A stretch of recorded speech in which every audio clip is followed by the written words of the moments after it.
Hello दोस्तों, आपका स्वागत है एक और नॉलेजेबल इंटरेस्टिंग वीडियो में। आज इस वीडियो में हम एक बहुत बहुत इंटरेस्टिंग टॉपिक के बारे में बात करने वाले हैं, वो है पॉलिटिकल पार्टी डोनेशंस। हाँ जी, अगर आपने पॉलिटिकल पार्टी डोनेशन दिया है किसी छोटी पॉलिटिकल पार्टी को या अनरिकॉग्नाइज्ड पॉलिटिकल पार्टी को या फिर ऐसी पॉलिटिकल पार्टी को जिसकी कोई बहुत ज़्यादा अच्छी प्रेजेंस पॉलिटिक्स में नहीं है, ना ही उस पार्टी से कोई एमएलए है, ना ही उस पार्टी से कोई एमपी है अभी तक, और आपने उस पार्टी को डोनेशन दे दिया है और आपके अंदर कहीं ना कहीं ये डर है कि आपको सेक्शन 148A का नोटिस आ सकता है, आपका case income tax department reopen कर सकता है, तो ये वीडियो आपके लिए है। इस वीडियो में मैं आपको बताने वाला हूँ कि आपके पास क्या क्या ऑल्टरनेटिव्स अवेलेबल हैं और आप नोटिस आने से पहले अपने आप को कैसे सेफ कर सकते हैं पेनल्टी देने से, और एडिशनल जो चीज़ें नोटिस के साथ साथ आपको ट्रबल करती है आप उनसे कैसे बच सकते हैं। तो आइए वीडियो शुरू करते हैं। चैनल को सब्सक्राइब कर लीजिएगा, वीडियो पसंद आए तो प्लीज़ वीडियो को लाइक भी ज़रूर कर दें। एक इंडिविजुअल जब पॉलिटिकल पार्टी को डोनेशन देते हैं तो इसकी डिडक्शन यहाँ पे अवेलेबल होती है अंडर सेक्शन 80GGC। जितना भी आपने डोनेशन दिया है 100% डिडक्शन यहाँ पे आपको पॉलिटिकल पार्टी डोनेशन की अवेलेबल हो जाती है। अब बात यह है कि आप टैक्स सेविंग करने के लिए, क्योंकि चैप्टर 6 से डिडक्शन है, आपकी इनकम में से जो है ये अमाउंट लेस हो जाता है, आप कुछ टैक्स का अमाउंट बचाने के लिए किसी की बातों में आ जाते हैं या फिर आप गलत डिसीजन ले लेते हैं और किसी अनरिकॉग्नाइज्ड पॉलिटिकल पार्टी को आपने डोनेशन दे दिया। तो यहाँ पे अब जो इनकम टैक्स डिपार्टमेंट है वो बहुत सारे केसेस जो है रीओपन कर रहा है। या तो उस पॉलिटिकल पार्टी के ऊपर कोई सर्च हुई या वहाँ से कोई इन्फॉर्मेशन आई या फिर डिपार्टमेंट को कुछ ऐसा सस्पेक्टेड डॉक्यूमेंट मिला जिससे जो उस पॉलिटिकल पार्टी के डोनर्स हैं वहाँ पे ये डिपार्टमेंट को ऐसा लगता है कि ये जो पॉलिटिकल पार्टी को डोनेशंस हुए हैं ये डोनेशन सिर्फ और सिर्फ टैक्स सेविंग के लिए हैं और एक्चुअल कोई डोनेशन यहाँ पर नहीं किया गया है। यहाँ पे एक चीज़ और इंटरेस्टिंग है जो मैं आपको बताता हूँ, और मेजरली ये जो प्रॉब्लम खड़ी हो रही है उन टैक्स पेयर्स के लिए खड़ी हो रही है जिनकी मेनली सैलरी इनकम है। अब मान लीजिए एक एम्प्लॉय है जो किसी प्राइवेट कंपनी में जॉब करते हैं, उनकी सैलरी, उनकी जो एनुअल इनकम है वो 15 लाख रुपीस पर एनम है। अब किसी भी अकाउंटेंट या किसी भी पर्सन या किसी भी कंसल्टेंट की बातों में आके वो क्या करते हैं, वो 2 लाख रुपीस का डोनेशन जो है वो पॉलिटिकल पार्टी को दे देते हैं। अब आप मेरे को प्रैक्टिकली बताइए, वो इंसान जो साल के 15 लाख रुपए कमा रहा है वो 2 लाख रुपए एक पॉलिटिकल पार्टी को दे देगा, उस पॉलिटिकल पार्टी को जिसकी कोई बहुत ज़्यादा प्रेजेंस इंडिया में नहीं है। और एक बात और बताइए कि ये पॉलिटिकल पार्टी जिसका ना तो कोई एमएलए है, ना कोई एमपी है, ना ही उसकी पॉलिटिकली बहुत अच्छी प्रेजेंस है इंडिया में, 2 लाख रुपए ये टैक्स पेयर उसको पे कर रहा है, उसको इन रिटर्न क्या बेनिफिट देगी वो पॉलिटिकल पार्टी?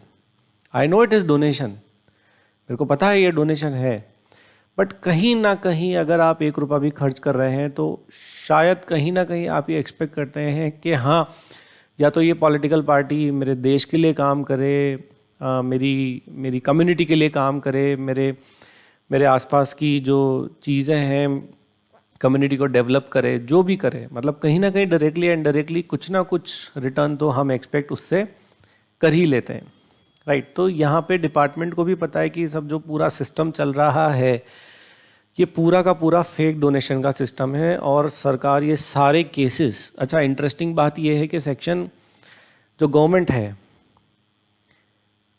वो भी पॉलिटिकल पार्टी है, वो भी डोनेशंस ले रही है, राइट। अब क्या होगा, गवर्नमेंट इन सब के रास्ते बंद करेंगे तो रूलिंग गवर्नमेंट का रास्ता भी डोनेशन लेने का बंद हो जाएगा प्रैक्टिकली, जो हम सबको पता है। अब सेक्शन 80GGC में अमेंडमेंट नहीं लाती है सरकार, यहाँ पे पैरेलली सेक्शन 148A में जो है वो केसेस रीओपन हो रहे हैं। स्पेशल इंस्ट्रक्शंस हैं कि जिसने भी पॉलिटिकल पार्टी डोनेशन दिए हैं टू अनरिकॉग्नाइज्ड पॉलिटिकल पार्टी, उनके केसेस रीओपन कीजिए।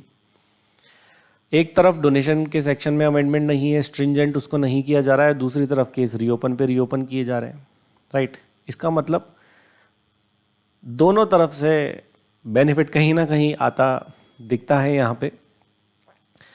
तो आइए इम्पोर्टेंटली जिस जिस टॉपिक पे ये वीडियो है उस टॉपिक पे आते हैं।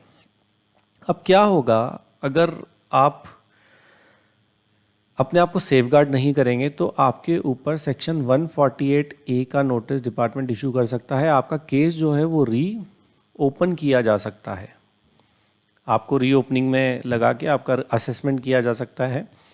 तो यहाँ पे आपके पास एक ऑप्शन है अपडेटेड रिटर्न फाइल करने का।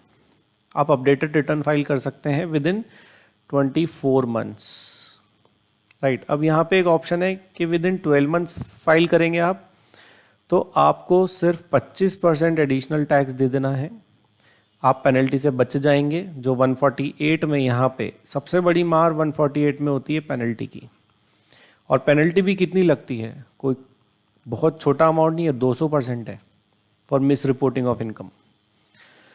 अब यहाँ पे अगर आप बियॉन्ड 12 मंथ्स पे जाते हैं, बियॉन्ड 12 मंथ्स पे जाएंगे तो आपको यहाँ पे 50% एडिशनल टैक्स दे देना है। सिंपल सी अपडेटेड रिटर्न की स्कीम जो है वो जैसे अपन IRCTC पे आपने कभी तत्काल टिकट कराया होगा, तत्काल टिकट में आपको एक्स्ट्रा पे करना होता है, एंड टू एंड का पे करना है, उसके ऊपर तत्काल के चार्जेस भी पे करने होते हैं। तो ये मान लीजिए कि इनकम टैक्स डिपार्टमेंट की एक तत्काल स्कीम है, एक इमरजेंसी स्कीम है कि आपसे कोई मिस्टेक हो गई, कोई गलती हो गई, ठीक है, अब आप आपको ऑप्शन दे रहे हैं कि आप वो गलती सुधार लें इससे पहले कि हम आपको नोटिस दें। तो यहाँ पे एक तत्काल की तरह स्कीम आपके पास आ गई कि थोड़ा सा अमाउंट ज़्यादा पे कर दीजिए आप, और जो भी आपकी प्रॉब्लम है उसको रिजॉल्व करके रिटर्न को ठीक कर लीजिए। तो ये एक तत्काल स्कीम है, टैक्स पेयर के लिए एक अच्छी स्कीम है, फ्रेंडली स्कीम है, जिससे टैक्स पेयर को बेनिफिट यहाँ पे हो सकता है। अब ना यहाँ पे एक इवैल्यूएशन करते हैं अपन कि अगर मैं मेरा रीओपनिंग कराता हूँ तो मुझे कितना पे करना पड़ेगा, पेनल्टी, टैक्स, इंटरेस्ट सब मिला के, और अगर मैं अपडेटेड रिटर्न भर दूँ विद इन 12 मंथ्स तो मुझे कितना पे करना पड़ेगा। अगर मैं बियॉन्ड 12 मंथ्स अपडेटेड रिटर्न भरता हूँ तो फिर मुझे कितना पे करना पड़ेगा। इसका एक मोटा मोटा कंपैरिजन मैं आपको बताता हूँ। यहाँ पे सबसे पहला ऑप्शन लेते हैं अपन, 148A की रीओपनिंग हुई और 147 में जो है वो आपका असेसमेंट होता है। एक ऑप्शन ये है आपके पास। दूसरा ऑप्शन है आप अपडेटेड रिटर्न फाइल कर दें विद इन 12 मंथ्स, और तीसरा ऑप्शन है आपके पास आप अपडेटेड रिटर्न फाइल करें बियॉन्ड 12 मंथ्स, राइट। मान लें आप कि जो डोनेशन का अमाउंट इन्वॉल्व है, which is at stake, which is at risk, जो है 1 लाख रुपीज़ का, तीनों केसेस में सेम अमाउंट है, राइट। अब यहाँ पे जो टैक्स है, मान लीजिए आप हाईएस्ट टैक्स ब्रैकेट में हैं, 30% का टैक्स आपके ऊपर आता है, तो यहाँ पे तीनों जगह पे 30,000 का टैक्स जो है वो तो आपको देना ही है, राइट। अब यहाँ पे इंटरेस्ट जो है वो भी आएगा आपके ऊपर 234ABC का, एवरेज करके अप्रॉक्सीमेटली 20% इंटरेस्ट कंसिडर कर लेते हैं। इंटरेस्ट ज़्यादा भी हो सकता है, कम भी हो सकता है। यहाँ पे 2 ईयर्स का मैंने इंटरेस्ट लिया है। अगर आपकी असेसमेंट लंबे समय बाद ओपन होती है तो उस पर इंटरेस्ट ज़्यादा भी आ सकता है। So this is not fixed amount, ये वेरी भी कर सकता है। यहाँ पे इंटरेस्ट आएगा आपके पास 6,000 रुपीज़ का, और यहाँ पे आपके पास इंटरेस्ट आता है 12,000 रुपीज़ का। क्योंकि आप विद इन 2 ईयर्स कर रहे हैं तो हम ये अज्यूम कर लेते हैं कि you are just filing it at the end of 2 years, right, just about to end of 2 years. अब जब आपका केस रीओपन होता है तो यहाँ पे पेनल्टी लगती है for miss reporting of income at the rate 200%, right. अब ये जो टैक्स आपने चुराया है इसकी 200% आपके ऊपर पेनल्टी लगेगी, दैट इज 60,000 रुपीज़। यहाँ पे कोई पेनल्टी इस तरीके की नहीं है और यहाँ पर भी इस तरीके की कोई पेनल्टी आपको नहीं देनी है। नेक्स्ट जो है वो आता है आपके पास एडिशनल टैक्स की लायबिलिटी अपडेटेड रिटर्न के केस में। असेसमेंट के मैटर में ये नहीं इन्वॉल्व होगी। यहाँ पे एडिशनल जो टैक्स आपको देना है वो देना है 25%, जो कि आता है करीब 7,500 रुपये के आसपास, और यहाँ 50% है तो वो आएगा 15,000 रुपये। अब आप अगर आपकी टोटल लायबिलिटी का कि आपको कितना पे करना पड़ेगा उसका अपन टोटल देखते हैं तो लगभग इसका टोटल हमारे पास आता है, टोटल अगर हम देखें तो ये आएगा 1,02,000 रुपये, ये आता है आपका 43,500 रुपये, और ये आता है आपका 57,000 रुपीज़।